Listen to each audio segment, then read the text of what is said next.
Nah kemudian sedunia tapi nggak sesurga, serumah nggak sejiwa, gitu ya Bunda ya. Kalau sedunia nggak sesurga itu maksudnya adalah suami istri mulai agenda dunianya sama, tapi agenda surganya udah nggak sama sebenarnya, gitu ya. Yang kedua adalah ciri-ciri kapal mulai karam itu yang terakhir adalah serumah tapi nggak sejiwa, ketemu secara fisik setiap hari, tapi jiwanya udah nggak ketemu sebenarnya, Bapak dan Ibu. Jadi jujurnya adalah anak-anak menonton setiap hari itu sepasang suami istri, ayah dengan ibu yang bersandiwara sebenarnya sepanjang hari. Jadi acting lah gitu Bapak Ibu, acting bahagia, acting sakinah gitu. Nah yang tadi yang saya sampaikan, dampaknya buat Bapak dan Ibu, mungkin Bapak Ibu bisa mencarikan solusinya, ya. Tapi bagi anak-anak, terutama bagi anak balik dan 0 sampai 7 tahun, ini sangat-sangat berbahaya nih ayah bunda, mendapatkan 2 orang suami istri yang sering berakting gitu ayah bunda ya. Kalau bintang sinetron, bintang film itu semakin bagus aktingnya, rekeningnya nambah ayah dan bunda. Kalau kita semakin sering acting, kolesterol naik, asam urat naik, itu Bapak Ibu ya, gitu ya. Dan ya itulah Bapak Ibu. Nah, mengapa kapal mulai karam? Ada beberapa hal catatan saya, nanti Bapak Ibu Ustadz Ustazah tambahkan, ini keterbatasan ilmu saja. Yang pertama itu adalah keberkahan yang tercabut.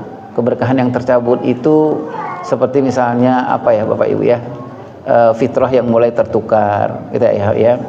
Fitrah yang Allah berikan kepada istri kita itu adalah fitrah tender love sudah mulai berkurang. Allah yang berikan fitrah kepada kita tough love adalah fitrah yang orangnya suka fight sudah mulai berkurang. Ya. Kemudian pengaruh pola asuh masa lalu yang tidak tuntas. Nah ini ayah dan bunda ini banyak nih. Kalau di dalam sepanjang saya bekerja dunia pengasuhan, kenapa tidak kompak? Kenapa mulai karam kapalnya? Ini banyak yang terjadi Bapak Ibu.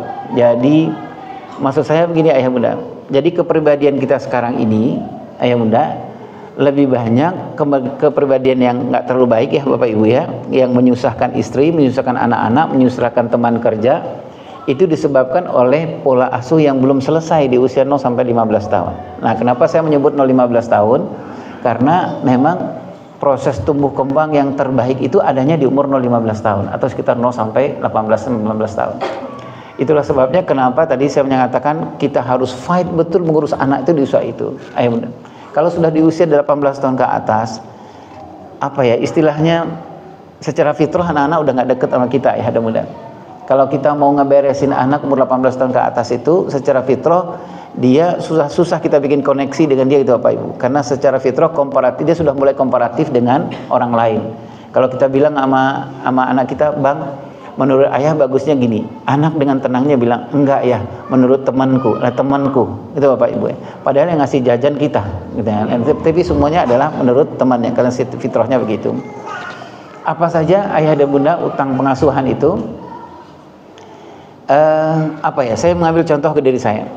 Saya dulu sama pasangan saya dibilang, abang orangnya nggak suka fight, sukanya flight, sukanya nunda-nunda, gitu Bapak Ibu. Nah itu adalah bagian dari utang pengasuhan. Pasangan saya bilang, bang ini kan musim hujan, itu genteng jatuh, genteng kontrakan jatuh. Jawab saya sebagai seorang yang punya hutang pengasuhan, sukanya flight nggak suka fight, jawaban saya apa? Jawaban saya baru satu, gampang ntar. Gitu Bapak Ibu ya. Gampang. Itu sudah internalize ke dalam diri saya, sudah menjadi kepribadian saya gitu Bapak Ibu.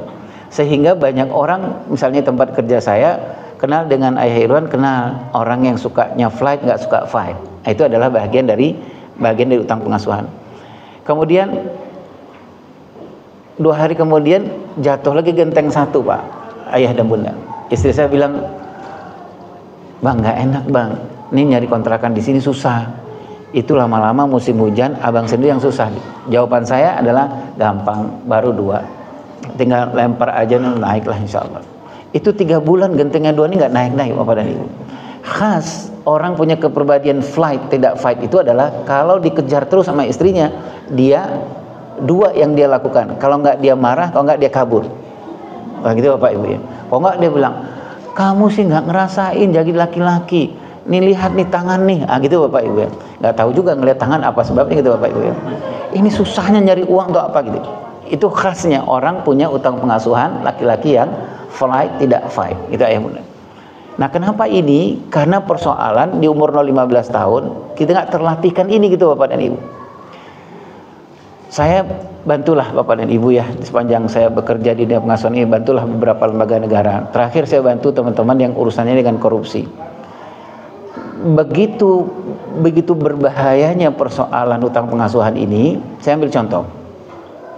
Di lembaga itu kita lakukan penelitian misalnya gini, saya nih seorang ayah, saya lagi ngetik nih Bapak Ibu. Di sini ada minum saya. Terus kemudian anak-anak lari-lari nih Bapak. Kemudian anak lari, anaknya haus. Kemudian dia haus, dia langsung ambil minum saya. Kalau saya tidak mengerti gitu Bapak Ibu, betapa berbahayanya usia 0-7 tahun, 0-12 tahun, kalau diabaikan, nggak saya urus. Nah, saya bilang aja, ambil, udah, saya nggak ngomong apa, diminum anak-anak saya. Artinya saya sedang, kalau itu terjadi lebih dari 15 kali, itu saya sedang menyiapkan embrio koruptor Pak kemudian hari ketika dia besar. Gitu ya. Tetapi apa yang harus saya lakukan kalau saya mengerti bahwa itu berbahaya buat anak saya urus itu. Ketika dia pegang obat minum saya pegang, abang ini minum siapa? Gitu Bapak Ibu ya. Ini kan minumnya Abi. Kalau minumnya Abi gimana nak? Ya aku harus izin karena itu bukan punya aku. Harus gitulah Bapak Ibu ya. Gitu. Nah ayah bunda yang dimuliakan Allah Taala itu adalah soal utang pengasuhan. Apalagi contohnya utang pengasuhan. Saya contohnya ke saya. Saya dulu ayah bunda paling susah untuk memuji dan menghargai pasangan istri. Susah ya untuk ngomong I love you itu susah. Susahnya luar biasa gitu Bapak Ibu ya. Pernah saya coba berhasil 2 hari, hari yang ketiga saya demam. Gitu Bapak Ibu. Jadi agak inilah gitu Bapak Ibu. Kalau Bapak di sini kan seneng ya, seneng ngomong I love you ya Mbak Kak istri. Iya. Nah, saya itu disampaikan sama istri, dia bilang, "Kenapa sih Bang susah banget untuk memuji?" Iya. "Kenapa sih susah untuk mengatakan terima kasih dan maaf itu susah banget, kenapa sih?" Saya bilang sama istri saya bilang bukan saya nggak mau untuk memuji, bukan saya nggak mau mengatakan sayang sama kamu. Persoalan adalah bagaimana saya memberi kalau saya nggak punya. Saya nggak punya itu di umur 0-15 tahun, Bapak Ibu. Itulah sebabnya tadi itu Bapak Ibu yang saya sampaikan. Kalau Bapak Ibu kerjasama dengan sekolah, umur anak Bapak Ibu 0-15 tahun, benar-benar begini harusnya dengan sekolah. Iya. Jangan tanya pada sekolah fasilitas kami apa. Bilang sama sekolah, saya nggak peduli dengan fasilitas Anda. Yang saya peduli kompetensi guru-guru Anda. Gitu Bapak Ibu. Ngerti nggak cara mengelakikan anak laki-laki, memperempuankan anak perempuan? Ngerti nggak bagaimana cara memuji anak umur segini? Itu Bapak Ibu. Kalau secara asolahnya proses tarbiyah itu kan nggak sebenarnya fasilitas nomor kesekian Bapak Ibu ya. Tapi kompetensi dan kompetisi guru yang harus kita bawa ke sebuah sekolah. Misalnya saya bawa anak laki-laki saya bilang sama sekolah, maaf Pak pihak sekolah, saya bawa anak laki-laki saya, boleh nggak bantu jadikan dia Ismail kelak kemudian hari. Kalau sekolah mengatakan Ismail yang mana Pak Irwan? Saya nggak, jangan masukin anak sekolah ke situ, itu Bapak Ibu.